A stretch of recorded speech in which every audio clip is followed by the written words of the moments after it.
So usually, well, first of all, last week was either cruel or fantastic, depending on who you're asking. 38-minute video, but every once in a while I'll throw one of those in there. It's just a little different. It's kind of cool to be a fly on the wall. Look, it was too much for me, but I did go back and check certain segments, and I'm like, oh, I can see how.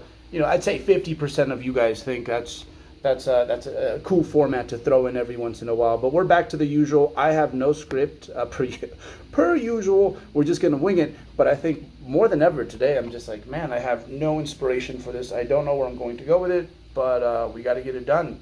So let's see what we come up with here. So same old deal with these things. Remember, I went over this 2 videos ago. Check that out. So I am no longer trying to keep my shoulder blades like back and retracted. I'm not protracting either. I don't have that high school basketball player like, bench press, but I'm just kind of letting my scapula do its thing.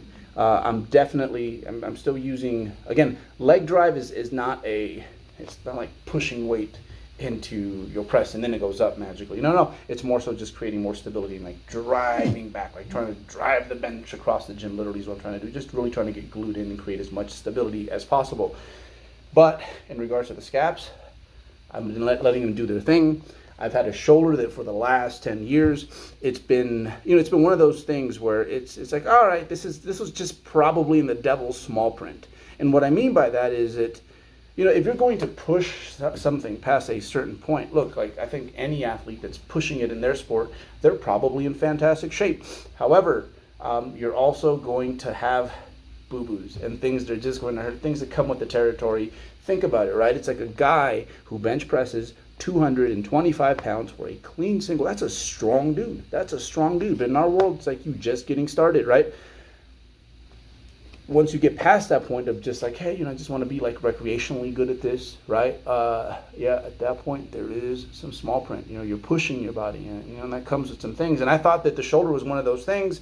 Turns out that it's hasn't felt as good. I can't remember the last time. So that's been a huge highlight for me. Again, boo-boos, more than programming errors, more than just about everything is going to be the reason that if you're pushing it, it's going to be the thing that holds you back the most. So stay healthy. First part of getting on the field and performing well is going to be, let's just make it on the field, okay? So shoulder's been feeling so good that I started to reintroduce these dumbbell rows. These always would cause issues. So I love them. I love the way they feel. Just historically has been a terrific movement for me. So I decided to push it. It's kind of new. This whole feeling good. So maybe it's too early to do this, but I needed to find out. And it's been a while. So, man, these just cook me up so good. So, yeah, decided to give these a whirl and nothing. So, man, I think so far this has been the healthiest off season ever. And again, I speak about the whole having, I think I speak a lot about that. That's because it's been a big part of my journey. And, a lot of it just comes from learning from the wrong people. I guess in some ways, I'll be perfectly honest. I think a lot of the lifting thinkers, the lifting nerds, they used to really disappoint me when I first started getting going at this in regards to their work ethic. It was like that kid in the schoolyard that were they're getting in their fight and they're like, right? Like squints when he catches the ball during kickball, right? So that's how I saw they were lifting. I'm like, man, I don't know if I buy this stuff y'all tell me. But in hindsight, it would not have, to be a little bit more evidence-based at that time, would not have cost me a single thing in regards to my work ethic and my ability to just be a freaking dog. Anyhow, this little one right here, so this youngster, relatively new to weight training, and so female training partner. And so here's the thing with dudes, and this is why we clash and why I just haven't been able to have a consistent training partner, is just that we always end up at that weird place where they're like, so I'll teach you my style, and and then you can teach me your style. And I'm like, bro, this is not about styles. Like we can't, man. This is just not going to work out. I don't ghost them, just so you know. I let them know up front. This is just not working. But females typically tend to be just a little bit more open um, yeah, to the expert. Most guys just kind of feel like, oh, lifting weights is in my DNA. I'm a dude, you know.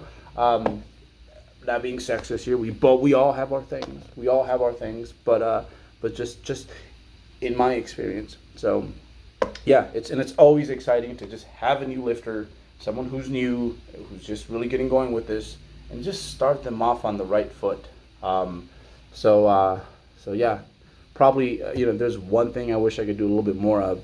It'd probably be in the gym training. It's so much fun. It's so much fun. But with that said, I do get my share of getting to help people out, and that makes my day. Like, I could be having the worst day, but if like there's someone there and I'm able to pass on something, it's like I feel like we added something to the bodybuilding pot, even if it isn't necessarily just like my own. But here's the thing: it's like you also don't want to be that person that's like, hey, blowing their whistle everywhere. Man, we should probably splice this up. There you go, lots of feet for the feet guys. But like I try to hype people up, man. It's like, good work, you've been doing this. Hey, damn, you look bigger, or this or that, but beyond the generic stuff. I'm trying to get like you, bro. And what I found is that when you're not just the person that's like,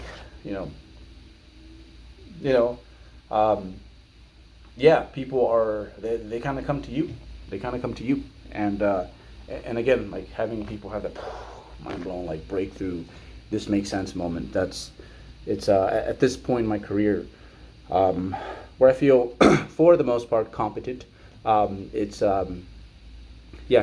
just a lovely feeling. So yeah. So here's the latest, man. Let's get into like where this bulk is going. I think we're gonna run this for 2 more months. I probably can gain about 2 more pounds, and then I'm probably going to trim down from morning weight of like 202 or so down to like probably a smidge under 185. That's probably going to take, realistically, I'd say anywhere between 8 to 12 weeks, somewhere in there. Depending on where my adherence is at. Because here's the thing, if I don't have a contest prep deadline, and let's just say I don't have a contest prep deadline, I'll take a day off dieting if there's just something, it's like, today's a Super Bowl, we go and chill. It's Renee's birthday, okay, I'm stopping by, absolutely. And, again, not that I do the just pouring it down, but you have that luxury. You have that luxury, and what does that do at the end? It's like, okay, 10-week cut plus 6 days that I didn't necessarily like fully diet. So I added 6 days to the process. We are fine. So so we'll see, anywhere between 8 to 12. Also, depending on how my training is going, that also like if I'm like, man, I can do some pretty good things like these next few weeks. I just sometimes you just catch on fire. I might run a deficit that's a little bit less steep. So we will see. But that's the plan in regards to competing. So Helms, man, blame the Helms. So this homie, he reaches out and he's like, how about we do it for our 40th birthday, which would be 2023. So that means 2021, which was I still don't know. I don't trust the whole like, oh, look at that Berto doing a drop set. I think I just didn't want to do an extra set. I think that was a situation there. So yeah. 2023, that would mean in 2021, which I was kind of a skeptic about anyways, because I just don't want to be stranded without a show. 2022 was looking like really good, but now he throws in the 2023. Who knows? Maybe I'll compete back-to-back years if I'm looking really freaking good. Like if I do 2022 and like, hey, I was pretty close. Because to be honest, like 8 weeks, not probably less, man. I'd say like post-show, like a month. Like I am 100% like back to normal. So we have a pretty hardy I guess hormonal system. But then also the other thing is, I think the longer you do this, the less like it doesn't become. It's not this thing that follows you around all day. So it's not like on your mind all the time. So the prep doesn't stress you nearly as much. It's just like, here's your checklist, do that, And to tell you the truth, half the time when you're having a woe is me moment when you're prepping, it's like literally, it's like, get your stuff together. Come on, let's go. You know, if your house was on fire, you wouldn't feel like you dieting. Obviously, adrenaline and all that. But what I'm saying is that half the time you can kind of just snap out of it, to be honest. Hold your liquor, your contest prep liquor. But I think just the biggest thing is just how I frame it in my mind now. And I think a lot of the people feel post prep has a lot to do with the fact that yeah, like it's just a chronic stress. So it leaves you beat up at the end of it. And you know, it's hard to disconnect the, you know, what is mental from what is physical quite often. So who knows, back-to-back years, I have not done that since 2007, 2008. But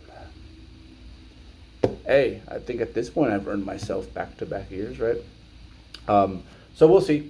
So that's the plan as of now, 2022 or 2023. That's where we're going. 2021, we'll say that's out of it. But hey, I'm going to have that mini cut going. But it's probably a little bit more than a mini cut.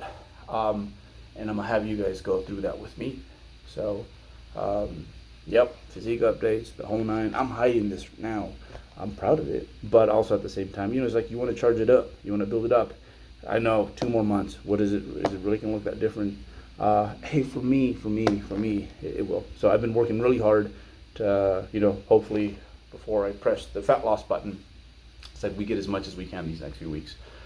So, hey, that's my story for this week. That's where I'm at. Enjoying the crap out of my training. Yeah, I mean, every day, almost every day, I have something that I look forward to do. And even on my off days, I'm like, oh, like this is, so that once I get in there, you know, I feel good and I'm ready and locked and loaded, right? So just, again, I think more than ever, I just appreciate the fact that I get to do this every day. And yeah, that I get to share it and that you guys give a damn. So that's awesome. So anyhow, hey, closing footage here. Yeah, check out these ankles, man. These ankles are, I need me some dorsiflexion like that. But yeah, I think maybe next week, instead of a lower body day, we'll do a, you know, just like we did with that, you know, like that in vivo vlog. We'll do something like that with some other day. I'm thinking some sort of push day. And yeah, but again, thank you guys for everything, for the support, the questions, the passing it on, the liking, you know, just thank you. Gonna go eat some protein. I'm behind like by 2 hours, but see y'all next week.